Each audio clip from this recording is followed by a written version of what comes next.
Au début, cette maison semblait parfaite. Quand quelque chose paraît trop beau pour être vrai, vous le savez, n'est-ce pas? C'était exactement ça. Un prix si bas qu'il en semblait presque ridicule, un bâtiment ancien mais charmant, et situé en plein milieu de nulle part, loin de tout le bruit et de l'agitation. Julia et moi n'avons pas réfléchi à deux fois, nous étions impatients de recommencer une nouvelle vie.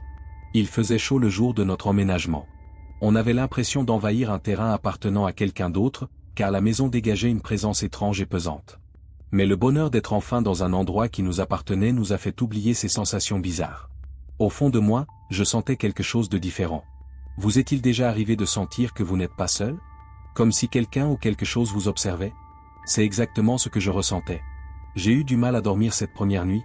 Je pensais que c'était le vent, le bois ancien, ou quelque chose d'autre qui n'était pas réel. Julia dormait profondément, mais moi, j'étais anxieux, je me tournais et me retournais dans le lit. C'est à ce moment-là que ça s'est produit. Je suis allé chercher un verre d'eau dans la cuisine au milieu de la nuit. Le silence de la maison avait quelque chose d'étrange, quelque chose qui ne semblait pas normal. C'est alors que j'ai entendu le premier son étrange. Un souffle lourd provenant du couloir. C'était doux mais distinct. J'étais figé. Je ne sais pas combien de temps je suis resté là, écoutant ce bruit. Peu importe ce que c'était tout près. À ce moment-là, j'ai vraiment eu l'impression que quelqu'un ou quelque chose me regardait. Je n'étais pas sûr si cela venait de l'intérieur de la maison ou de l'extérieur. J'ai finalement trouvé le courage de m'approcher du couloir, mais il n'y avait rien. Rien ne bougeait, rien ne faisait de bruit. Pourtant, l'air semblait lourd, comme comprimé par quelque chose d'invisible. Mon cœur battait la chamade en retournant dans la chambre, mais je n'ai pas réveillé Julia. Je ne voulais pas avoir l'air fou. Le lendemain, la porte principale ne s'ouvrait plus. J'ai essayé plusieurs fois, en vain. Je savais que quelque chose clochait, mais Julia pensait que ce n'était qu'un problème de serrure. J'ai eu la même expérience avec la porte de derrière. C'était comme si la maison ne voulait pas nous laisser partir, elle semblait verrouillée et oppressante. Et encore cette sensation d'être observé. Mais je n'y ai pas prêté attention. C'est ce qu'on fait, non? On ne s'en soucie pas, jusqu'à ce qu'il soit trop tard. Les choses ont empiré la deuxième nuit. J'ai commencé à croire que ce n'était pas seulement mon imagination. Il y avait quelque chose dans cette maison. J'avais passé toute la journée à essayer de comprendre pourquoi les portes refusaient de s'ouvrir. Finalement, j'ai abandonné. Je me disais que c'était simplement dû à l'ancienneté de la maison, que les portes étaient défectueuses, ou peut-être que c'était la chaleur. Mais je savais que ce n'était pas ça. Alors que nous dînions, un bruit assourdissant est venu de l'étage. Comme si quelqu'un avait renversé un meuble imposant, peut-être une table. Julia m'a regardé avec de grands yeux. « Tu as entendu ça ?» Je n'avais pas envie d'y aller. Je voulais l'ignorer et faire comme si de rien n'était. Mais le bruit continuait, comme si quelqu'un déplaçait des meubles dans la chambre d'amis. Les lumières de cette maison étaient faibles et s'éteignaient souvent, alors j'ai pris une lampe torche et j'ai suivi Julia dans les escaliers. Le couloir était très sombre quand j'ai atteint la dernière marche. La lampe torche pointait en direction de la porte de la chambre d'amis. Bien qu'il n'y ait plus de bruit, le silence était encore plus angoissant. Chaque pas que je faisait grincer le plancher, rendant l'atmosphère encore plus tendue. Mon cœur battait à toute allure quand j'ai tourné la poignée. Il n'y avait personne dans la pièce. Aucun meuble renversé ou déplacé. Mais l'air? Il semblait étrange. On aurait dit que la fenêtre était ouverte depuis des heures, bien qu'elle soit fermée à clé. Quand je me suis retourné pour partir, il était là. Quelqu'un avait laissé une empreinte sur le miroir de la salle de bain. On aurait dit que quelqu'un avait simplement pressé sa main contre le verre, laissant une marque nette. Elle n'était pas là quand nous sommes entrés. « Julia, viens voir ça. » Ma voix était si basse qu'elle ressemblait à un murmure. Lorsqu'elle s'est approchée et a vu la marque, elle est devenue complètement pâle. Même après avoir essayé de la nettoyer, la marque ne partait pas. C'était comme si elle faisait partie intégrante du miroir. C'est à ce moment-là que nous l'avons ressenti. Un vent froid et irréel a traversé le couloir. Il était étouffant et pesant. Je me sentais glacé. Et au milieu de ce froid intense, la porte de la chambre a claqué violemment. Julia a crié. Nous avons dévalé les escaliers en courant, et j'ai essayé, encore et encore, d'ouvrir la porte d'entrée sans succès. La maison semblait vivante et nous empêchait de partir. Il n'y avait plus aucun doute. Quelque chose se passait dans cette maison. Je commençais à croire qu'elle ne nous laisserait pas partir. Après ce qui s'était passé dans la chambre d'amis, la peur s'était installée. Je ne savais plus quoi faire, surtout avec Julia qui tremblait. À ce stade, essayer de rester rationnel n'avait plus de sens. Je ne pouvais plus nier qu'il y avait vraiment quelque chose qui clochait dans cette maison. Ce qui s'était passé était difficile à oublier, mais la maison ne nous laissait pas l'oublier. Nous avons peu parlé cette nuit-là, enfermés dans la chambre. Julia était terrorisée et je ne savais plus quoi faire. J'étais incapable de dire ce qui était dangereux pour ma femme, donc je ne pouvais pas la protéger. Chaque petit bruit semblait amplifié, comme le vent à l'extérieur, le plancher en bois, ou l'horloge. Et puis, au milieu de la nuit, cela a recommencé. Des pas. On les entendait dans le couloir. Lents, lourds. Ils semblaient se déplacer d'une pièce à l'autre, comme si quelqu'un avançait lentement. Je savais que Julia était réveillée, je pouvais sentir sa tension à côté de moi. Quand je l'ai regardée, elle avait les yeux grands ouverts, fixés sur le plafond. « Tu entends ça ?» demanda-t-elle d'une voix basse, presque inaudible. J'ai répondu que oui. Je l'écoutais. Il était impossible de l'ignorer. Mon cœur battait à tout rompre lorsque je suis sorti du lit pour aller à la porte. J'ai collé mon oreille contre le bois. C'était là, juste de l'autre côté. Quelqu'un ou quelque chose se trouvait de l'autre côté de notre porte. Mais lorsque j'ai eu le courage de l'ouvrir, il n'y avait personne en bas. Pourtant, les pas continuaient. Ils étaient maintenant dans notre chambre. Je ne voyais rien. Bien que la pièce soit vide, nous avions la sensation que quelque chose bougeait autour de nous. Julia se tenait à côté du lit, me regardant avec une expression que je n'oublierai jamais. La peur dans ses yeux me disait qu'elle ressentait ou voyait la même chose que moi. C'est à ce moment-là que la température a chuté brutalement. Il faisait froid dans la chambre, ce qui n'avait aucun sens puisque c'était l'été. Un bruit venait de l'intérieur du placard, faisant grincer la porte. Elle s'ouvrait lentement au début. L'obscurité à l'intérieur était épaisse, comme si le placard lui-même était une porte vers quelque chose de bien pire. « Ferme, cette porte !» chuchota Julia, sa voix tremblante alors qu'elle agrippait mon bras. Alors que je courais vers le placard, la porte s'est refermée d'un coup sec, faisant trembler les murs. Après cela, le silence s'est installé. Mais l'air était lourd et oppressant. La seule chose dont j'étais certain, c'était que quelque chose nous observait. Cette nuit-là, nous avons dormi avec les lumières allumées, prêts à ce que la maison se remette en mouvement. C'est à ce moment-là que j'ai compris que ce n'était pas juste une maison hantée. Elle était encore vivante. Elle prenait plaisir à nous retenir ici. Le peu de normalité qu'il restait disparut le lendemain matin. La maison avait décidé de nous garder prisonniers, et elle devenait de plus en plus hostile. Quelque chose a frappé, et je me suis réveillé. Des coups secs et forts, comme si quelqu'un frappait lourdement à la porte d'entrée. Quand j'ai sauté du lit, Julia était déjà là, terrifiée. Les coups se sont arrêtés quand je suis arrivé dans le hall d'entrée, où j'ai couru. J'ai mis toute ma force pour essayer d'ouvrir la porte d'entrée encore une fois. Elle ne bougeait pas. C'était comme si la maison était verrouillée de l'intérieur. J'ai essayé la porte de derrière, les fenêtres, même les petites fenêtres de la salle de bain. Il n'y avait aucune chance. La maison avait décidé de ne pas nous laisser sortir. Julia commençait à paniquer. Il n'y avait pas de réseau sur le téléphone, ce qui n'était jamais arrivé avant, même dans cette zone rurale, et j'avais vraiment besoin d'appeler quelqu'un. J'essayais de rester calme pendant qu'elle pleurait et tentait désespérément d'ouvrir les fenêtres. « Il doit bien y avoir une sortie, il doit y en avoir une !» criait-elle en frappant les fenêtres avec force, comme si quelqu'un pouvait nous entendre. Je voulais dire quelque chose pour la rassurer, mais je ne pouvais pas. C'était impossible pour une maison de faire ça. Mais à ce moment-là, toute raison avait disparu. Il ne restait que la peur. Puis, au milieu du chaos, le son est revenu. Ce n'était plus des pas ni des coups. C'était un grattement. Quelqu'un ou quelque chose grattait les murs de la chambre d'amis. Un son profond et persistant, comme des griffes raclant le bois. Un bruit qui allait nous rendre fous. Je voulais l'ignorer, mais Julia était tellement terrifiée qu'elle ne pouvait plus bouger. « Ça vient de la chambre à l'étage », murmura-t-elle d'une voix faible. Je le savais. Je savais exactement d'où venait ce bruit, et ce qui arriverait si nous montions. Mais j'avais l'impression que cela continuerait si nous n'allions pas vérifier. La maison jouait avec nous. Je suis remonté à l'étage, une lampe torche dans la main, le cœur battant dans ma gorge. La maison semblait vivante d'une manière que je ne pouvais pas expliquer, comme si chaque pas que je faisais était absorbé par elle. J'ai pris une grande respiration et tourné la poignée de la porte de la chambre d'amis en arrivant. Ce que j'ai vu m'a glacé le sang, même si la pièce était plongée dans l'obscurité.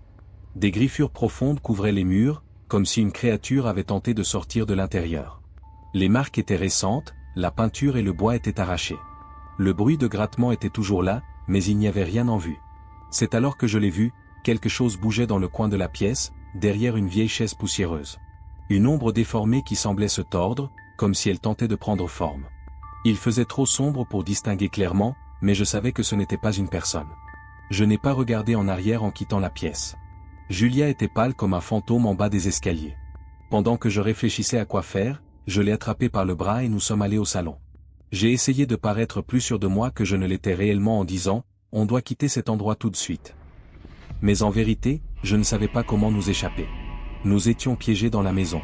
Elle ne nous laisserait pas partir sans se battre. Julia tremblait. Je savais que nous devions partir bientôt. La maison semblait vivante et bloquait toutes les sorties possibles. Et cette ombre dans la chambre se rapprochait de plus en plus, devenant quelque chose de réel, quoi que ce fût. Nous devions partir. Mais comment sortir d'ici? Essayons par la cave, dis-je sans vraiment y réfléchir. Peut-être qu'il y avait une porte dérobée qui menait à l'extérieur. C'était notre dernière option. Alors que nous descendions rapidement les escaliers, les lumières clignotaient, comme si la maison s'amusait de notre situation. Il était tellement évident que quelqu'un nous observait que cela en devenait presque tangible. Dans le coin de mes yeux, chaque ombre semblait bouger, et je pouvais entendre des grattements sur tous les murs autour de nous. La maison était vivante. Et affamée. Quand nous sommes arrivés à la cave, la porte était ouverte et grinçait. Julia hésita un moment, mais je la tirai vers l'intérieur. L'air était moisi, la cave était sombre, et les marches en bois semblaient prêtes à s'effondrer. Je descendis en premier, tremblant, la lampe torche à la main. Nous avons trouvé une petite porte en métal au fond de la cave. Pendant un instant, l'espoir s'est allumé, peut-être que c'était une issue. Avant que je ne puisse m'en approcher, cependant, la porte de la cave claqua violemment, nous enfermant à l'intérieur. Julia cria. Je me précipitai vers la porte, essayant de tourner la poignée, mais elle ne bougeait pas. Puis le froid est revenu, mais cette fois, c'était bien pire qu'avant. Un murmure s'est élevé quelque part dans la cave. J'avais l'impression d'entendre plusieurs personnes parler en même temps, mais je ne pouvais pas distinguer ce qu'elles disaient. Mais Julia semblait les écouter. Son visage est devenu livide et ses yeux étaient fixés sur l'espace vide. Elle est ici, murmura-t-elle d'une voix presque inaudible. L'ombre sortait enfin de l'obscurité et prenait forme lorsque je me suis retourné. Elle était dans la partie la plus sombre de la cave. Ce n'était pas une personne. Une forme difforme, une silhouette qui se tordait et grandissait, remplissant la pièce de son poids écrasant. J'ai crié à Julia de courir, mais elle ne bougeait pas. Quand je l'ai regardée, ses yeux étaient voilés. C'était comme si quelque chose la retenait alors que les murmures l'entouraient. « Julia, partons. Maintenant !» criai-je. Je l'ai saisie par le bras et tiré de toutes mes forces. Elle finit par parler, mais c'était comme dans un rêve. Ses yeux étaient fermés et son corps était si faible qu'elle semblait sur le point de s'évanouir. Je l'ai entraînée vers le fond de la cave et j'ai ouvert la porte en métal. Mes mains tremblaient alors que j'essayais de l'ouvrir, espérant qu'elle serait une issue. Elle a fini par céder. Mais derrière la porte, il y avait un mur rigide. Il n'y avait aucune issue. Rien que des briques. C'était fini. La maison nous avait menti, nous avait conduits ici seulement pour nous piéger à jamais. Le murmure s'est amplifié, et l'ombre s'est rapprochée. Ses mouvements étaient tremblants et déformés, remplissant la cave d'un froid menaçant. À ce moment-là, je savais qu'il n'y avait plus d'échappatoire. Puis, soudain, le silence. La porte de la cave s'est ouverte d'elle-même, comme si la maison était satisfaite. En un instant, toute la tension s'est évaporée. L'air est redevenu normal. Il n'y avait plus de froid. Mais quelque chose de très mauvais se préparait. Julia n'était plus la même. Elle me regardait avec des yeux qui n'étaient plus les siens. Quelque chose la possédait. Elle appartenait désormais à la maison. Je ne l'avais jamais vue sourire ainsi auparavant. D'une voix qui n'était pas la sienne, elle dit « Je pense que nous allons rester ici pour toujours ». À cet instant, j'ai su que la maison avait gagné. Elle gagne toujours.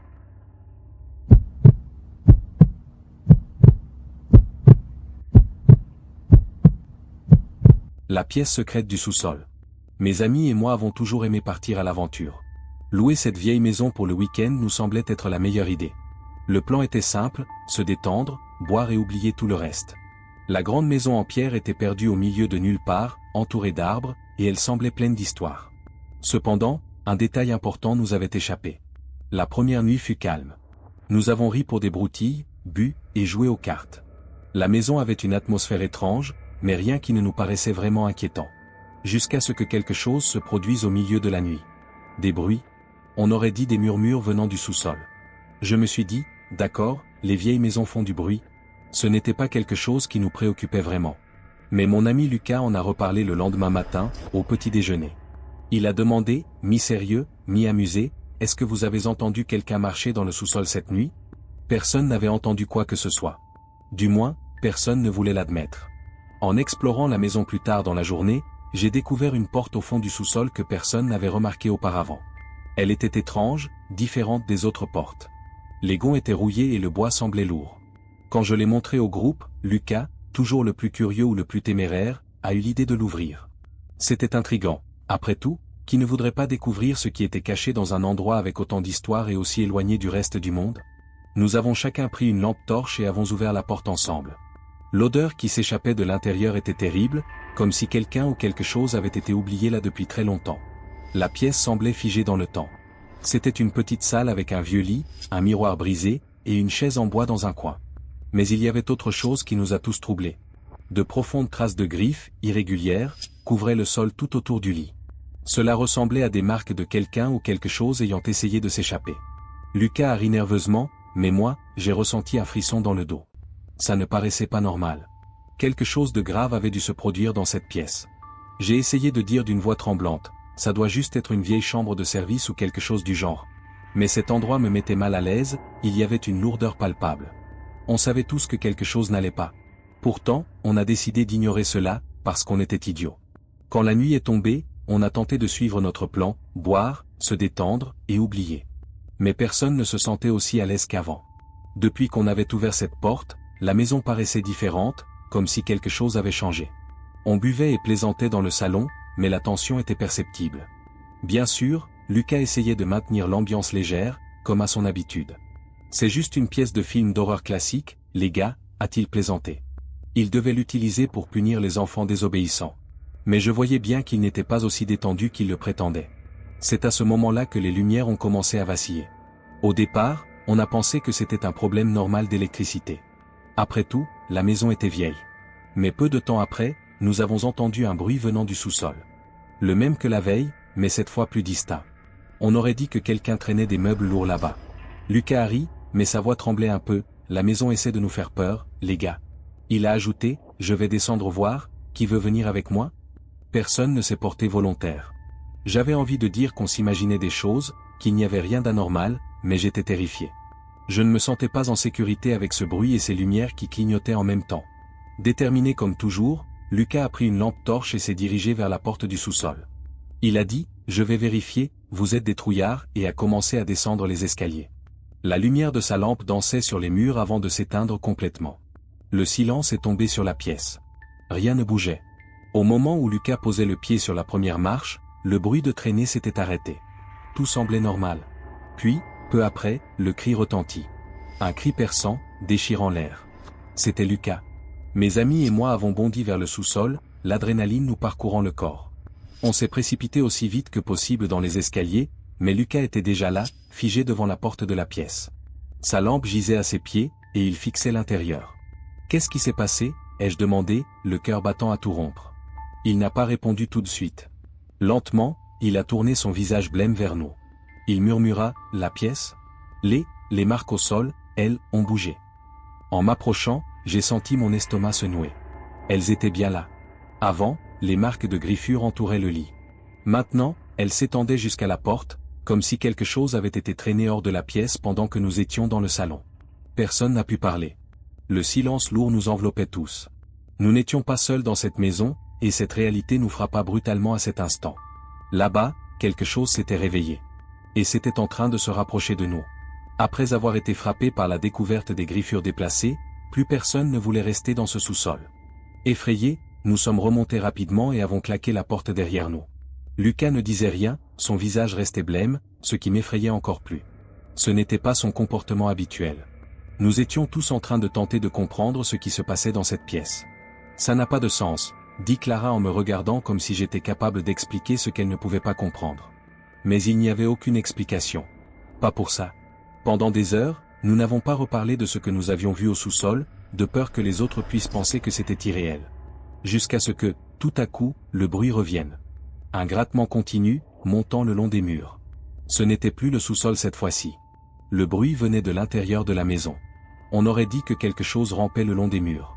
Lucas bondit, les yeux grands ouverts. Il cria, « Ce n'est pas possible », en se mettant à faire les 100 pas, comme s'il essayait de se convaincre lui-même. On a seulement entendu des choses, vu des choses? Il devait bien y avoir une explication rationnelle à tout cela. Mais au fond, on savait. Aucune explication n'était possible. Le bruit, celui des longues griffes raclant le bois, devenait de plus en plus fort. On aurait dit qu'il venait du plafond, maintenant. Aucun d'entre nous ne savait à quoi s'attendre si nous levions les yeux. Ce bruit donnait l'impression que la maison respirait. Les lumières clignotaient, et l'air devint si lourd que respirer devenait difficile. Tout semblait ralentir, comme si nous étions pris dans un cauchemar dont il était impossible de sortir. Puis, le bruit s'arrêta. Ce silence qui suivit fut encore plus terrifiant. Un silence si pesant qu'il m'étouffait. Nous savions que quelque chose n'allait pas. Quelque chose d'encore pire était sur le point de se produire. Tout d'un coup, un bruit de quelque chose traînant dans la maison résonna. Ce n'était plus des griffures. C'était comme si des meubles étaient poussés violemment contre le sol. Effrayés, nous nous sommes regardés, avant que le pire ne se produise. La porte du sous-sol s'ouvrit lentement, toute seule. Nous étions figés. C'était comme si la maison elle-même nous prévenait que quelque chose allait arriver, car le bois craquait doucement dans la pièce. Quelque chose qui n'aurait jamais dû être réveillé. Clara essaya de fermer cette porte, presque en suppliant, mais sa voix tremblait. Avant que nous puissions faire quoi que ce soit, une ombre commença à se former à l'entrée de la porte du sous-sol. Une ombre ondulante qui se mouvait lentement sur le sol, comme si quelque chose sortait de l'obscurité. Lucas, les mains tremblantes, prit la lampe torche et la dirigea vers l'ombre. La lumière n'avait aucun effet. L'ombre continuait d'avancer, lentement et sûrement, comme si elle savait déjà que nous étions à l'endroit où elle voulait que nous soyons. J'ai murmuré, courez, mais j'étais trop terrifié pour bouger. Personne ne bougeait. Nous étions piégés par la peur. L'ombre, elle, se rapprochait. Alors que cette ombre ondulante et déformée avançait vers nous, tout ce que je pouvais penser était, ça ne peut pas être réel. Mais c'était en train de se produire. Ce n'était plus une question de peur ou de fantasme. Quelque chose de bien réel, et de terriblement maléfique, sortait des profondeurs de cette maison. Lucas continua à pointer la lampe vers la forme, mais cela n'aidait en rien. Il semblait que l'obscurité était presque tangible, comme si elle dévorait la lumière et se rapprochait de nous. Clara commença à sangloter doucement, glissant lentement contre le mur, les mains plaquées contre sa bouche. Rafa brisa le silence en criant « Ferme la porte ». Il était déterminé à l'arrêter, alors il courut vers le sous-sol. Au fond de moi, je savais que cela ne servirait à rien, la maison vivait maintenant d'elle-même. Les choses dans le sous-sol étaient également libres. Rafa essaya de fermer la porte, mais dès qu'il toucha le bois, la porte claqua si fort qu'il faillit se couper les doigts. Le bruit résonna dans toute la maison, faisant trembler le sol. La lampe de Lucas vacilla, et pendant une fraction de seconde, tout devint noir. Puis, nous l'avons entendu. Un bruit de quelque chose qui grattait maintenant le sol, juste derrière la porte. Sur le sol de la pièce, on aurait dit que l'ombre se déplaçait lentement vers nous. Clara recula en direction de la cuisine, respirant difficilement et rapidement. Elle cria « On doit quitter cet endroit », et je savais qu'elle avait raison. Nous voulions partir, mais la maison ne nous laisserait pas. Je courus vers la porte d'entrée et tirai fort sur la poignée. Elle était verrouillée. Pas comme avant, où les serrures ne fonctionnaient pas. Cette fois, la porte semblait être retenue par la maison elle-même. Lucas se précipita vers les fenêtres et essaya de les ouvrir une par une, mais aucune ne bougeait. Nous étions piégés. Le grattement continuait, de plus en plus proche. L'ombre, plus sombre et plus épaisse que jamais, rampait vers nous à travers le sol comme une tache noire. Même si elle n'avait pas de forme définie, l'idée qu'elle soit une présence malveillante et tangible était insupportable. « Lucas, la porte de derrière !» criai-je, essayant de trouver un moyen de fuir. Nous courûmes vers la porte de derrière de la cuisine, celle qui donnait sur la cour. Mais en nous approchant, je vis quelque chose qui fit arrêter mon cœur pendant une seconde. La porte de derrière était ouverte et bougeait légèrement, comme si quelqu'un ou quelque chose était déjà passé par là. Lucas parla doucement, regardant fixement la porte. « C'est un piège, dit-il. » Et il avait raison. Mais quelle autre option avions-nous? Le bruit des grattements, de plus en plus fort et désespéré, nous poussait vers la seule issue encore ouverte. Même si nous savions que quelque chose nous attendait dehors, rester dans la maison signifiait mourir. Je pris une décision rapide. On y va. Nous n'avons pas le choix. Nous courûmes vers la porte ouverte. Dès que nous sortîmes de la cuisine, l'air froid nous frappa. Je crus un instant que nous étions libres, du moins je le pensais. Mais quelque chose n'allait pas. L'atmosphère de la cour semblait nous écraser avec un air lourd. Clara s'arrêta brusquement et regarda le sol dans la cour. Un sentier menait à une zone sombre près de la clôture, où quelque chose semblait attendre. Les marques de griffures étaient profondes et récentes. C'était l'ombre, plus épaisse et plus terrifiante qu'auparavant. Elle se dressait, prenant une forme presque humaine, mais totalement déformée. Elle était là avec nous, dehors. Il n'y avait nulle part où fuir. Je savais que nous n'avions plus beaucoup de temps. L'ombre s'élevait dans la cour. Elle était épaisse et tordue, comme une présence vivante et déformée qui semblait nous envelopper. Ce n'était pas un humain. Cela ne l'avait jamais été. Mais maintenant, elle était pleinement formée, et nous pouvions sentir sa colère. Clara pleurait à côté de moi. Ses yeux étaient fixés sur ce qui avançait vers nous, ses pieds figés au sol. Lucas, normalement le plus fort d'entre nous, ne bougeait plus. Il avait les yeux grands ouverts, pointant la lampe torche droit sur l'ombre. Mais la lumière n'y changeait rien, tout comme avant. Tout autour de lui semblait sombrer dans l'obscurité. « Rafa, qu'est-ce qu'on fait ?» cria presque Clara, comme si j'avais une réponse. Mais j'étais aussi perdu qu'eux. J'étais tellement terrifié que je ne pouvais penser qu'à une seule chose, fuir. Fuir la maison et cette ombre. « On doit partir, maintenant !» criai-je en attrapant Clara par le bras et en la tirant violemment. Lucas ne bougea pas pendant une seconde, mais finit par nous suivre. Nous pouvions entendre d'autres pas dans la cour tandis que nous courions. L'air autour de nous semblait s'alourdir, nous repoussant. Nous étions ralentis par l'ombre. Elle était réelle pour nous. Le bruit de grattement revint alors que nous courions vers la clôture qui délimitait la propriété. Cette fois, c'était plus net. Plus proche. Quelque chose courait derrière nous, traînant ses griffes sur le sol. Je pouvais sentir qu'il se rapprochait, de plus en plus, à chaque seconde qui passait. Luc tenta escalader la clôture en premier, mais dès qu'il toucha le bois, il cria de douleur. Comme si elle était couverte de glace fine, la clôture était bien plus froide qu'elle n'aurait dû l'être. On aurait dit qu'il avait touché du métal brûlant car sa main était marquée. Il recula en criant « On ne peut pas passer par là ». Sa main tremblait. Autour de nous, il y avait le bruit oppressant des ombres qui s'approchaient. Je regardais frénétiquement autour de moi, cherchant désespérément une autre sortie. Une maison, une clôture, et maintenant cette ombre.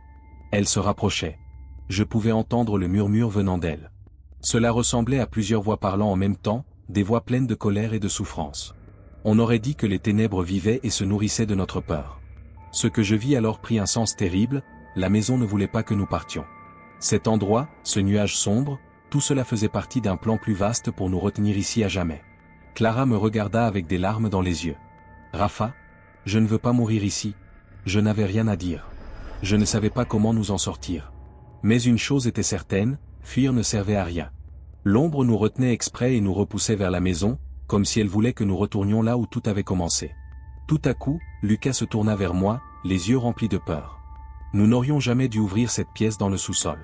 Quelque chose n'est pas terminé. Cette idée me frappa comme un coup de poing. Peut-être que la seule issue était de terminer ce que nous avions commencé. Cela signifiait revenir en arrière. Retourner au sous-sol. Retourner dans cette pièce. Je pense que c'est notre seule chance, dis-je, sentant la peur monter en moi. Clara me regarda, terrifiée. Tu veux y retourner ? Je savais pourtant que c'était la seule option. L'ombre et la maison ne nous laisseraient pas partir tant que nous n'aurions pas fait ce qui devait être fait. Nous n'avons pas le choix, murmurai-je, essayant de contenir la terreur qui grandissait en moi. Malgré tout, nous retournâmes dans la maison. L'ombre restait proche de nous, comme si elle savait que nous allions exactement là où elle le voulait. En passant de nouveau la porte de la cuisine, un froid glacial nous envahit. À chaque pas vers le sous-sol, j'avais l'impression de marcher vers ma propre fin. Quand nous arrivâmes en bas des escaliers, la pièce s'ouvrit devant nous comme une bouche affamée, prête à nous avaler. « Il doit y avoir quelque chose ici, quelque chose que nous devons faire, » supplia Lucas. Mais la pièce était vide. Ces horribles marques de griffures, le miroir brisé et ce vieux lit, puis nous le vîmes. Des phrases commencèrent à apparaître dans le miroir. Des mots, comme gravés sur quelque chose de caché, devenaient visibles dans les éclats de verre brisé. Laisser le sacrifice ? Les mots tremblaient. Un sacrifice ? Que cela signifiait-il ? Cela nous terrifiait, mais le temps pressait. L'ombre était dehors, et la maison semblait prête à en finir. Lucas me regarda, les yeux pleins de larmes. Je crois que c'est ça. Il faut que quelqu'un reste ici. Il disait la vérité. La maison demandait un prix. Nous ne pouvions pas tous partir à cause de l'ombre. Pas tous. Finalement, Lucas s'avança. Courez, dit-il d'une voix brisée. Peut-être que si je reste, vous pourrez vous échapper. Je ne voulais pas le laisser, mais j'étais terrifié. Dans un ultime effort, j'attrapai la main de Clara, et nous courûmes. J'entendais encore les derniers mots de Lucas derrière nous. Et l'ombre enveloppa ses bras autour de lui. Nous avons réussi à fuir. Mais cette nuit-là, nous avons laissé Lucas derrière nous. J'entends encore le bruit des griffures, comme si la maison nous appelait à revenir. Quand la séparation fut terminée, tout ce que je voulais, c'était la paix. M'éloigner de tout et de tout le monde, quelque part où je pourrais repartir à zéro. C'est ainsi que j'ai trouvé cette maison, finalement. Isolée, avec de vieux bâtiments et une ambiance paisible. Elle semblait parfaite. L'agent immobilier m'a dit que la maison était en vente depuis longtemps et que le prix était très bas. Je ne m'intéressais pas aux détails. Je voulais juste un endroit pour m'évader et oublier le passé. Et cette maison, avec ses grandes fenêtres et son ambiance chaleureuse, semblait être exactement ce dont j'avais besoin. Les premiers jours se passèrent bien. C'était ce moment où je nettoyais, déballais, et essayais de m'habituer à un silence complet. Les couloirs et les pièces de la maison étaient décorés d'une collection de grands miroirs anciens. Je n'ai jamais vraiment aimé les miroirs, mais ceux-ci semblaient parfaitement adaptés à la maison, comme s'ils étaient là pour refléter son passé. Quelque chose d'étrange commença à se produire la troisième nuit. Je me trouvais dans la chambre principale, la seule déjà propre. Je m'étais jeté sur le lit, épuisé après des heures de rangement. C'était presque agréable de se retrouver dans une maison si silencieuse. Mais quand je me suis tourné pour regarder le vieux miroir dans le coin de la pièce, un frisson m'a parcouru. Il y avait une anomalie dans le reflet. La personne que je voyais dans le miroir n'était pas vraiment moi. Ou plutôt, c'était moi, mais d'une manière déformée. Et la lumière dans la pièce semblait différente, moins vive, comme si quelque chose n'allait pas. J'ai essayé de me convaincre que j'étais juste fatigué, en clignant des yeux plusieurs fois. Mais l'image ne changeait pas. J'ai pris une profonde inspiration pour rester calme. Mais l'angoisse grandissait. J'ai décidé de me lever et de marcher vers le miroir. Tout en bougeant, je gardais mes yeux fixés sur l'image en face de moi, espérant que cette sensation disparaisse. C'est alors que quelque chose fit bondir mon cœur, l'espace d'une fraction de seconde. Dans le miroir, quelque chose bougeait derrière moi. Il n'y avait pourtant rien dans la pièce. Mon cœur s'est mis à battre plus fort quand je me suis retourné, espérant voir quelqu'un. Mais la pièce était vide. Il n'y avait rien. Juste le silence lourd et oppressant dans l'air. Quand je me suis de nouveau tourné vers le miroir, l'ombre derrière moi avait disparu. Au début, je me suis dit que mon esprit me jouait des tours. Peut-être que j'étais simplement épuisé. Mais une chose était certaine, à partir de cette nuit-là, quelque chose avait changé dans la maison, et elle me disait quelque chose que je ne comprenais pas. Depuis ce moment, le miroir ne m'a plus jamais montré la même image. Le lendemain matin, en me réveillant, je savais que je n'étais plus seul. Le silence de la maison, autrefois apaisant, me semblait désormais oppressant. Quelque chose avait changé, et ce n'était pas uniquement dans ma tête. J'ai essayé de faire comme si rien ne s'était passé, mais l'image du miroir de la veille me hantait. Pendant le petit déjeuner, je n'ai pu m'empêcher de jeter des coups d'œil à mon miroir, dans l'espoir d'y voir quelque chose d'étrange. Mais tout semblait normal en plein jour. Apparemment, en montant à l'étage, je suis tombé sur un long couloir avec 2 grands miroirs de chaque côté. Ils créaient un effet de reflet infini, un miroir reflétant l'image de l'autre. Cela avait toujours été un peu troublant, mais cette fois-ci, c'était presque insoutenable. Alors que je marchais dans le couloir, regardant ces reflets déformés, je l'ai vue pour la première fois. La femme dans le reflet. Elle est apparue au fond, très loin, comme un fantôme à la limite des reflets infinis. Mon cœur s'est arrêté un instant. J'ai cligné des yeux, pensant que mon esprit me jouait des tours. Ce n'était pas le cas. Elle était toujours là, immobile, à l'arrière-plan. Presque imperceptible, mais définitivement présente. Elle portait une vieille robe longue, tachée de quelque chose de sombre, et regardait dans une direction opposée à moi. Ses cheveux en désordre, retombant en vagues sur son dos. Je me suis tendu, un frisson parcourant mon échine. Je me suis retourné pour voir s'il y avait quelqu'un d'autre dans le couloir avec moi. Rien. Il n'y avait que moi et ce miroir. Je me suis retourné à nouveau vers le miroir. La femme ne bougeait toujours pas. Cette image m'hypnotisait, comme si je ne pouvais plus en détacher mes yeux. La femme tourna lentement la tête, comme si elle savait que je la regardais. Mon cœur battait très fort. Elle bougeait lentement, comme un robot, et je savais que je ne voulais pas voir son visage si elle se retournait complètement. Je suis tombé en arrière et j'ai heurté une table, faisant un bruit qui aurait pu s'entendre dans tout le couloir. La personne s'est arrêtée de bouger. Et tout à coup, elle avait disparu. Le couloir est redevenu normal. Il n'y avait plus que moi et mon reflet, et mon cœur battait toujours aussi fort. Je n'osais pas me retourner en sortant du couloir en courant. Cette maison avait un sérieux problème. Il y avait une histoire ancienne et sombre que je ne connaissais pas, mais qui commençait à se révéler d'une certaine manière. Cependant, je me suis tenu loin des miroirs pour le reste de la journée, car je savais que cela ne servirait à rien.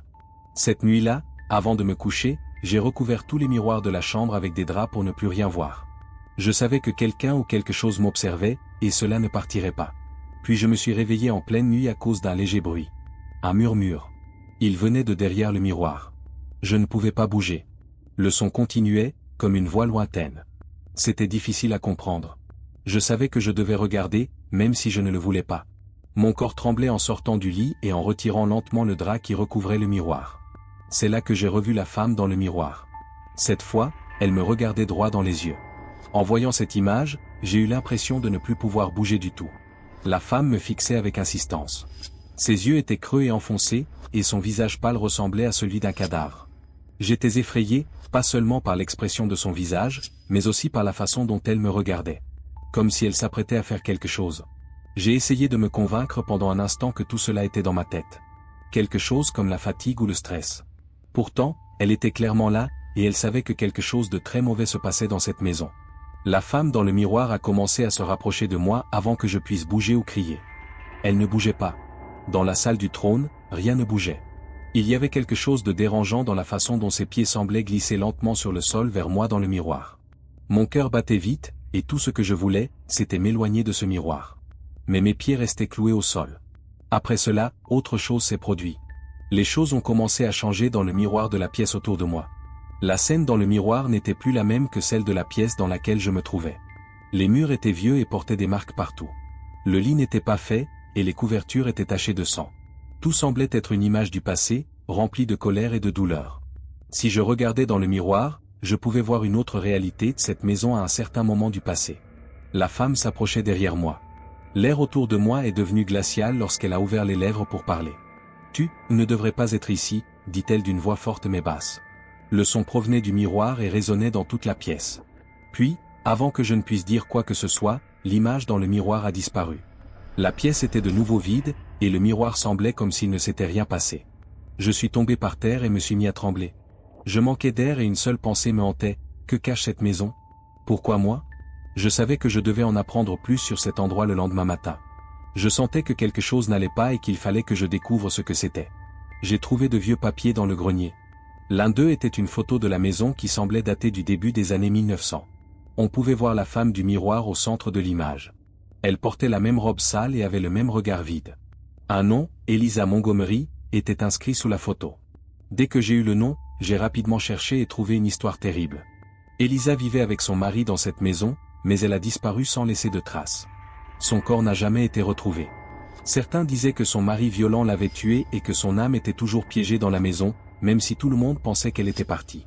Quoi qu'il se soit passé, toute la vérité n'a jamais été révélée. Une chose était cependant certaine. Eliza était toujours là, emprisonnée dans le miroir d'une vie brutalement interrompue. À ce moment-là, j'aurais dû quitter la maison. Toute personne censée aurait fui. Mais quelque chose m'en empêchait. Peut-être que c'était la curiosité. Peut-être était-ce la façon dont je ressentais sa douleur. Mais au fond de moi, je savais que la maison avait encore des secrets à révéler. La maison est devenue plus sérieuse dès que j'ai appris le nom d'Eliza Montgomery. Elle semblait consciente que je me rapprochais de quelque chose qu'elle voulait cacher. Avant, les miroirs ne montraient que ces images effrayantes. Maintenant, ils semblaient vivre. Et chaque fois que je passais devant l'un d'eux, je sentais le regard d'Eliza sur moi, toujours présent. J'ai choisi de recouvrir tous les miroirs de la maison cette nuit-là, mais je savais que cela ne suffirait pas. Ce n'était pas juste une pensée. Toute la maison était liée à elle. Elle y tenait déjà beaucoup. J'avais l'impression d'être piégé, comme si je ne pouvais pas m'échapper. Chaque fois que je m'approchais de la porte de sortie, quelque chose me retenait. L'air devenait épais et lourd. C'était comme si la maison retenait mes jambes, et chaque pas devenait douloureux. C'était comme si la maison s'était refermée sur moi. Elle ne voulait pas que je parte, et je savais que je devais partir vite, car je n'arrivais plus à avancer. Je me suis réveillé à l'aube, entendant la même voix que précédemment. Elle provenait du rez-de-chaussée, mais cette fois, ce n'était pas juste un bruit. C'était un appel. J'ai essayé de rester calme en sortant du lit. Le son venait du miroir que j'avais installé dans la pièce. Il vibrait, même couvert, comme si quelque chose de l'autre côté essayait de traverser le mur. Ma respiration s'accéléra, et je me sentais encore plus surveillé. J'ai attrapé le drap d'une main tremblante et l'ai retiré pour découvrir le miroir. Eliza était de retour. Mais cette fois, il n'y avait pas que moi. Elle se trouvait dans le salon. Ce que je voyais dans le miroir n'était plus la chambre, mais un autre endroit de la maison. Le salon, pour être précis, où les restes d'une cheminée éteinte étaient visibles. Je savais exactement où cela se trouvait. Le miroir semblait vouloir me montrer le chemin. « Tu dois voir », murmura-t-elle depuis les ténèbres du miroir. La voix était claire et glaciale, résonnant dans la pièce. Je ne voulais pas y aller. Je sentais que je devais fuir cette maison de toutes mes forces. Mais au fond de moi, je savais que je n'avais pas le choix. Il m'incombait de découvrir ce qu'elle voulait me montrer. J'ai pris ma lampe torche, respiré profondément et descendu les escaliers. Le bruit de mes pas résonnait dans la maison vide. Dès que je suis entré dans le salon, j'ai ressenti la présence d'Eliza. Le miroir au-dessus de la cheminée n'était pas couvert, et la pièce qu'il montrait n'était pas la même que celle où je me trouvais. La pièce semblait venir d'une autre époque. Les murs étaient sombres et couverts de suie, et une odeur de moisi remplissait l'air. Une personne assise sur une chaise était éclairée par les flammes vives de la cheminée dans le miroir. C'était Elisa. Mais pas comme la femme qui m'avait effrayé auparavant. Cette fois, elle paraissait plus humaine. Plus vivante. Elle avait les mains sur ses genoux et fixait le feu intensément. Son visage semblait calme, presque serein. Puis, j'ai vu une autre personne apparaître derrière elle. Un homme grand, au visage dur. Le mari d'Elisa. Il tenait quelque chose dans ses mains. Quelque chose de lourd. Un marteau. La scène se déroulait dans le miroir, comme un vieux film. J'assistais à son meurtre.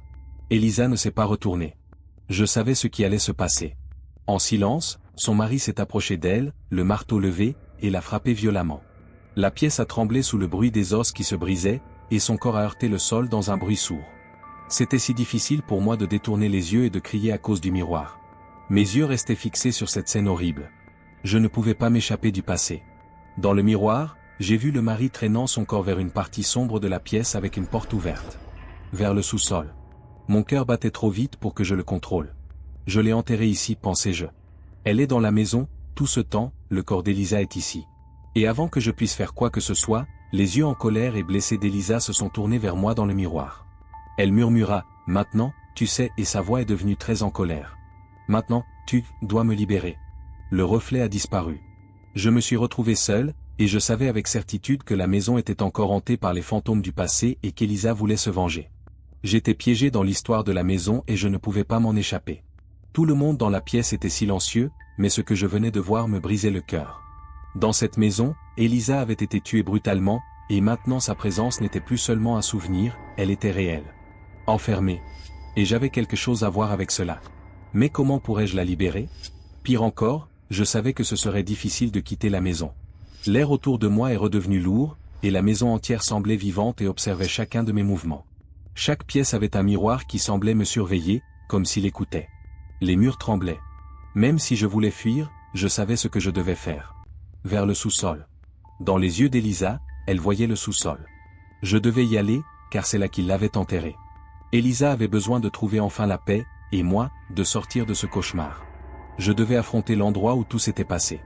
Les mains tremblantes, j'ai saisi la lampe torche et me suis dirigé vers la porte du sous-sol. Chaque pas devenait de plus en plus difficile. La poignée était glacée lorsque je l'ai tournée, et la porte s'est ouverte dans un grincement étrange et fort. Il semblait y avoir plus de ténèbres que d'habitude dans le sous-sol, comme si elles étaient vivantes. L'odeur de moisissure et de terre humide m'a frappé dès que j'ai descendu la première marche. Le sol craquait sous chaque pas, et le bruit de mes pas résonnait dans la pièce. Le sous-sol était sombre et rempli de vieilles choses qui donnaient l'impression que le temps s'y était arrêté. Il y avait quelque chose de différent dans le coin, près du mur du fond.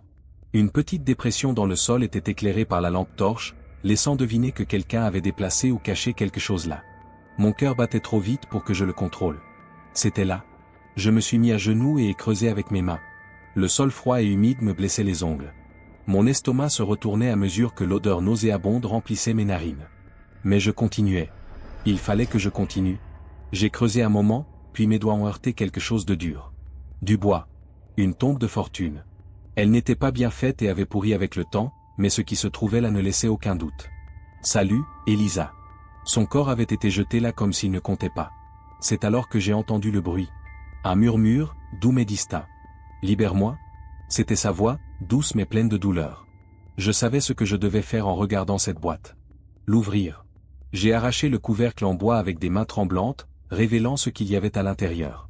Les restes de personnes enveloppées dans des haillons.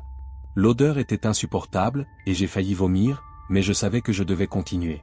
Libère-moi, dit-elle encore, cette fois plus fort, et je pouvais la sentir tout près de moi. Quelque chose a changé dans l'air dès que la boîte fut entièrement ouverte. On aurait dit que le poids et la pression sur moi s'intensifiaient. La maison a commencé à trembler, comme si elle comprenait ce qui se passait. Elle ne voulait pas qu'Elisa soit libérée.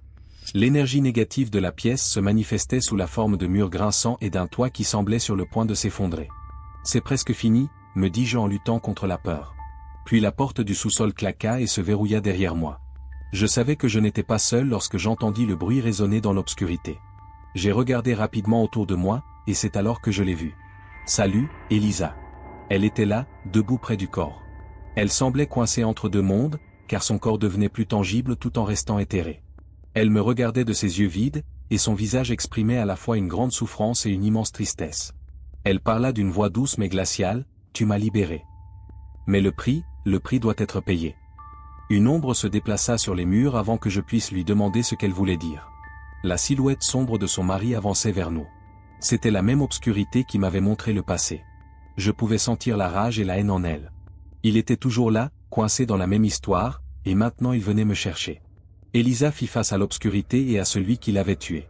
Maintenant, je suis libre, murmura-t-elle, avant de disparaître lentement dans l'air, me laissant seul avec sa présence. La maison commença à trembler violemment, comme si elle allait s'effondrer à tout moment. Je savais que je devais quitter cet endroit.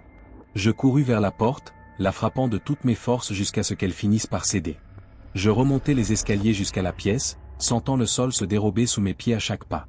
Le mari d'Elisa me surveillait. La porte d'entrée était ouverte quand j'arrivai. Je pouvais quitter la maison.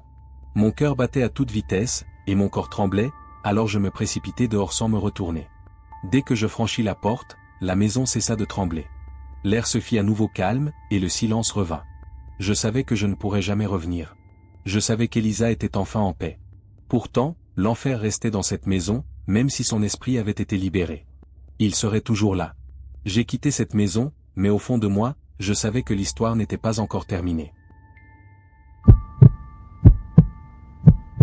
Je n'aurais jamais imaginé recevoir une maison en cadeau, encore moins de la part d'un membre de la famille que je connaissais à peine. J'ai été surpris lorsque mon avocat m'a appelé pour m'informer que j'avais hérité d'un terrain d'un oncle qui vivait très loin, mais j'y ai vu une opportunité. C'était une grande maison ancienne dans un petit village à la campagne. Loin du chaos de la ville, c'était un endroit idéal pour commencer une nouvelle vie. Le village était très calme, comme ces endroits où rien ne se passe et où tout le monde se connaît. D'un autre côté, la maison était un peu délabrée, mais elle avait un charme classique, comme ces vieux bâtiments qui semblent avoir une histoire gravée sur chaque mur. La façade semblait avoir été oubliée, mais ce qui attirait vraiment mon attention, c'était la maison vide juste à côté. Elle avait l'air encore plus vieille que la mienne. Le jardin était envahi par les mauvaises herbes, et les fenêtres étaient cassées. On m'a dit que personne n'y avait vécu depuis des décennies. Les premiers jours étaient comme tous les autres. J'ai nettoyé la maison, rangé quelques affaires, et essayé de m'adapter. Tout allait bien pendant la journée, mais la nuit, quelque chose me rendait nerveux. La première fois que cela m'a frappé, c'était une nuit où la maison était plus silencieuse que d'habitude. Je lisais lorsque j'ai entendu du bruit provenant de la maison voisine, de l'autre côté du mur. On aurait dit qu'une fenêtre avait été heurtée. Au début, j'ai pensé que c'était juste les vieilles racines qui craquaient ou un animal qui s'était introduit dans la maison abandonnée. Puis, je l'ai entendu de nouveau. C'était le son de pas. Lent et distinct. Je me suis levé, essayant de ne pas y penser. Je me répétais sans cesse, c'est sûrement juste le vent, même si je sentais une inquiétude monter en moi. Après un court instant, le silence est revenu, mais ensuite, j'ai entendu quelque chose de pire. Dans la maison voisine, quelqu'un déplaçait des meubles. Un bruit fort de quelque chose qu'on traînait, comme si on déplaçait un objet d'un côté à l'autre. Je me suis approché de la fenêtre pour jeter un coup d'œil, mais tout était sombre. Pas de lumière ni de signe de vie. Pourtant, les bruits continuaient. Je n'ai pas pu fermer l'œil de la nuit, persuadé que mon esprit me jouait des tours. Le lendemain, alors que je me trouvais dans le jardin, un vieux voisin est venu me voir. Nous avons discuté un moment, et puis je n'ai pas pu m'empêcher de poser la question. Est-ce que quelqu'un a déjà habité cette maison ? Ai-je demandé en pointant la maison vide. L'homme m'a regardé attentivement, les années avaient marqué son visage, et il a répondu froidement, cela fait plus de 30 ans que personne n'y a mis les pieds. Depuis, personne n'a eu le courage d'y entrer, et personne ne devrait. Je suis resté figé un instant, mais je n'ai pas voulu insister. J'avais le sentiment qu'il y avait plus derrière cette histoire que ce que le voisin me disait. Après cette brève conversation, un malaise s'est installé en moi. La façon dont il m'avait averti ne m'inspirait rien de bon. Ne le fais pas. Que voulait-il dire par là ? Je me disais que c'était sûrement des légendes de quartier, ces histoires qui circulent toujours autour des maisons abandonnées. Mais au fond de moi, une sensation étrange persistait. Ce soir-là, j'ai regardé un film et mangé pour me changer les idées. Mais à mesure que la nuit avançait, les sons sont revenus. Cette fois, plus clairs que jamais. Des bruits de quelque chose traîné se faisaient de nouveau entendre depuis la maison d'Axe en grave côté. Les pas étaient lents et presque délibérés. Le bruit persistait, comme si quelqu'un déplaçait des objets à l'intérieur. Je me suis levé rapidement, allumé une lampe de poche et me suis dirigé vers la fenêtre qui donnait sur la maison voisine. En me penchant, j'ai distingué une silhouette. La forme était difficile à discerner, mais quelqu'un ou quelque chose bougeait dans l'une des pièces. Mon cœur s'est mis à battre plus fort. Je pensais qu'il n'y avait personne là-bas. La maison était inhabitée depuis des années. Ou pas. J'ai décidé que cela suffisait. Je voulais savoir qui était entré dans la maison, si quelqu'un l'avait fait. J'ai enfilé une veste, pris la lampe de poche et suis sorti par la porte de derrière pour me rendre à la maison voisine. Le village était très silencieux, comme si le vent s'était arrêté pour observer ce qui allait se passer. Il faisait froid dehors. La porte de la maison était fermée, mais non verrouillée. En la poussant, elle s'est lentement ouverte avec un long grincement étrange. L'intérieur était sombre, et une odeur de moisissure et de poussière flottait dans l'air. Il n'y avait pas d'électricité. Une épaisse couche de poussière recouvrait tout, et les vieux meubles étaient empilés dans les coins. Mais ce qui m'effrayait le plus, c'était l'air lourd, presque suffocant, qui semblait rendre la respiration difficile. J'ai avancé, la lampe de poche à la main, éclairant le couloir. Mes pas sur le plancher en bois faisaient écho, et la maison silencieuse amplifiait tous les bruits. Je marchais lentement, observant les murs fissurés et les meubles vacillants. Lorsque j'arrivai dans le hall principal, je vis quelque chose qui n'aurait pas dû être là, une chaise au milieu de la pièce, avec des traces fraîches dans la poussière, comme si elle venait d'être déplacée. Un frisson me parcourut l'échine. Qui était là? Alors que je regardais autour de moi, j'entendis un grand fracas venant du deuxième étage. Toute la maison trembla au bruit, et la peur me saisit. Quelqu'un était à l'étage. Je ne comprends toujours pas pourquoi je suis monté à l'étage au lieu de fuir. Le sol vibrait à chaque pas, et il me semblait que l'air devenait de plus en plus froid à chaque marche. En arrivant dans le couloir du deuxième étage, j'ai pointé ma lampe torche vers les portes fermées. C'est alors que j'ai vu quelque chose qui me glaça le sang. L'une des portes était ouverte. Du coin de l'œil, je pouvais voir qu'une forme bougeait lentement derrière la porte, dans la pièce. « Allô » dis-je d'une voix à peine plus forte qu'un murmure. Pas de réponse. À mesure que je m'approchais, la lampe torche commença à trembler dans ma main. Soudain, la porte se referma violemment. Le bruit résonna dans toute la maison, et la lampe vacilla. Je fis un pas en arrière alors que la peur prenait le dessus. Puis, je l'entendis. Respirer. Derrière moi. Je restai immobile en entendant cette respiration derrière moi. La peur paralysait tout mon corps, et je ne pouvais plus bouger. Je savais que je n'étais pas seul. Mais ce qui se trouvait derrière moi n'aurait pas dû être là. C'était impossible. Je me retournai rapidement, la main tremblante, brandissant la lampe torche. C'est alors que je vis le couloir vide, il n'y avait personne. Mon cœur battait si fort que j'avais l'impression qu'il allait exploser. Mais l'idée ne me quittait pas. Quelque chose m'observait, j'en étais certain. Bien que la maison semblât vide, une lourdeur imprégnait l'air, comme si les sons de quelque chose ou de quelqu'un y étaient encore emprisonnés. Même si je savais que je n'aurais pas dû être là, je ne pouvais m'empêcher d'avancer. C'était comme si une force invisible me poussait à découvrir ce qui se passait. Même si le bruit de la respiration s'était arrêté, la peur, elle, était bien présente. Alors que je faisais quelques pas en arrière vers les escaliers, j'essayais de comprendre ce qui se passait. Dès que je posais le pied sur la première marche, j'entendis des pas derrière moi. Quelqu'un descendait les escaliers en même temps que moi, calquant ses pas sur les miens. La peur montait en moi comme une vague impossible à arrêter. Arrivé à la porte principale du rez-de-chaussée, je cessai de courir et regardai autour de moi. Elle était fermée. J'étais certain de ne pas l'avoir refermée en entrant. Quand j'essayais de l'ouvrir, la poignée ne bougeait pas. C'était comme si quelqu'un bloquait la porte de l'autre côté. Je me sentis complètement paralysé quand j'entendis quelque chose. Un bruit très faible, presque un murmure, venait de la pièce. « Il ne te laissera jamais partir », dit une voix, triste et désespérée. Je pris une profonde inspiration et tentai de garder mon calme. Je m'avançai vers la pièce d'où provenait la voix, la lampe torche à la main. C'était comme si quelque chose m'attirait vers cet endroit, mes pieds avançant presque sans que je le veuille. En arrivant, je vis quelque chose qui me glaça le sang. Une silhouette se tenait dans un coin du salon, dos à moi. La forme d'un homme, assis sur une chaise, était là. Il avait l'air brisé, sa tête inclinée sur le côté et ses épaules affaissées. La poussière sur ses vêtements anciens et usés les faisait paraître comme si personne ne les avait touchés depuis des années. Tout en moi me criait de quitter la pièce, car l'air devenait lourd et oppressant, mais je ne pouvais détourner le regard de cette figure. « Qui êtes-vous » demandai-je, bien que ma voix soit tremblante de peur. La personne ne bougea pas, mais le murmure revint. Cette fois, plus fort. « Il n'est jamais parti. Il n'a jamais quitté cet endroit ?» L'homme, ou quoi que ce soit, tourna lentement la tête vers moi, révélant un visage pâle, marqué de cicatrices, avec des yeux vides qui semblaient être là depuis une éternité. Elle murmura de nouveau, mais je ne compris pas ce qu'elle disait, sa bouche à peine ouverte. La peur m'envahit totalement, et je sentis que le froid émanant de lui envahissait tout mon corps. La porte d'entrée s'ouvrit brusquement, laissant entrer un vent puissant dans la maison. Les murs tremblaient. En un clin d'œil, l'homme avait disparu, laissant la pièce vide. Je n'ai pas attendu une seconde de plus. J'ai couru vers la porte sans me retourner, convaincu que quelqu'un ou quelque chose me poursuivait alors que je sortais de la maison. L'air frais me frappa violemment lorsque je mis le pied dehors. Mon cœur battait si fort dans ma poitrine que je courus jusqu'à chez moi, refermant la porte derrière moi. Mais je l'entendis de nouveau en m'appuyant contre la porte pour reprendre mon souffle. Un léger mais régulier coup contre le mur séparant ma maison de celle de mon voisin. Cette fois, le coup n'était pas seulement un bruit. Il avait un rythme régulier, comme si quelqu'un essayait d'attirer mon attention. À ce moment-là, je compris. Il n'était jamais parti. Il n'était pas parti. Quand je suis rentré chez moi cette nuit-là, mon esprit était envahi par la peur et mon corps tremblait. Je pensais que tout était fini. Même si j'avais échappé à la maison voisine, je ne pouvais pas me défaire de l'idée que quelque chose continuait de me poursuivre ici. Chaque son dans ma maison me paraissait une menace, et le silence, habituellement réconfortant, ressemblait à un poids lourd qui m'écrasait. Je tentais de me calmer et de réfléchir à ce que je venais de vivre en m'asseyant dans la pièce.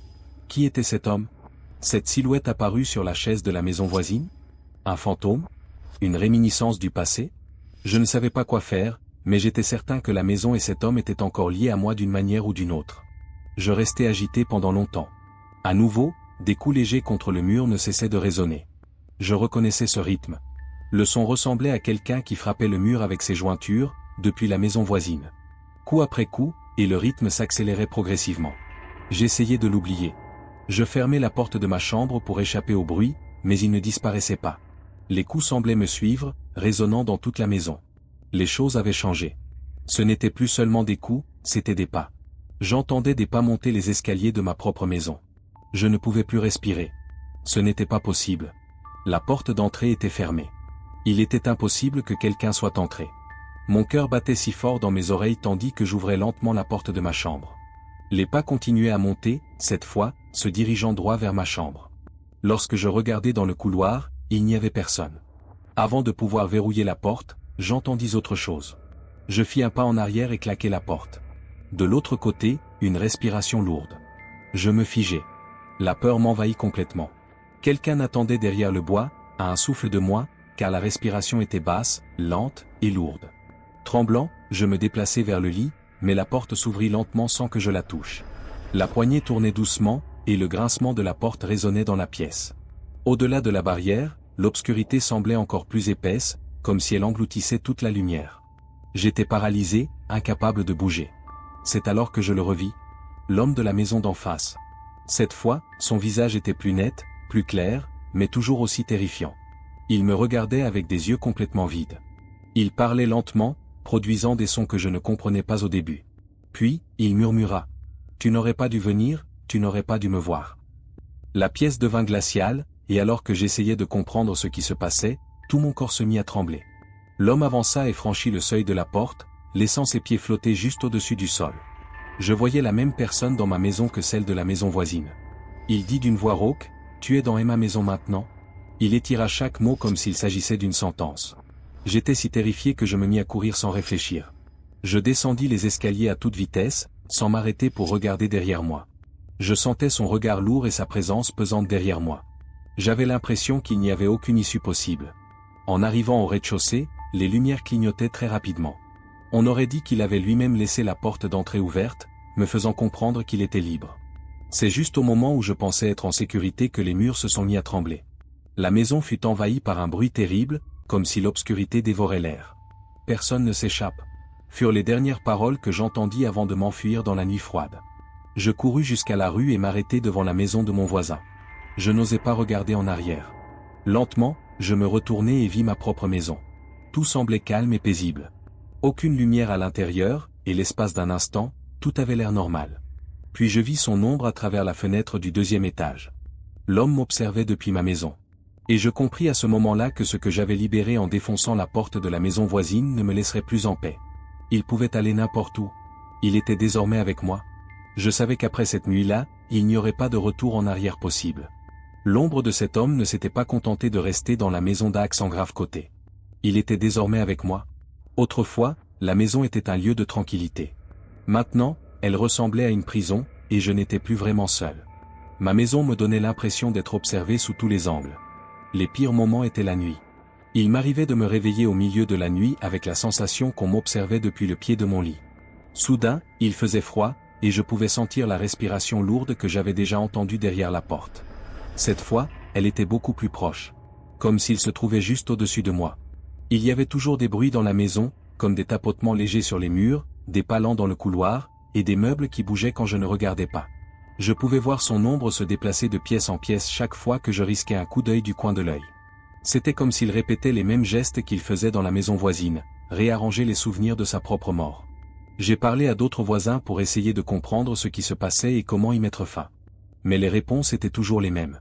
Un silence gêné, des regards détournés, et des menaces vagues à propos de la maison voisine. Finalement, la seule personne qui me donna une réponse claire fut une vieille femme dans une boutique du village.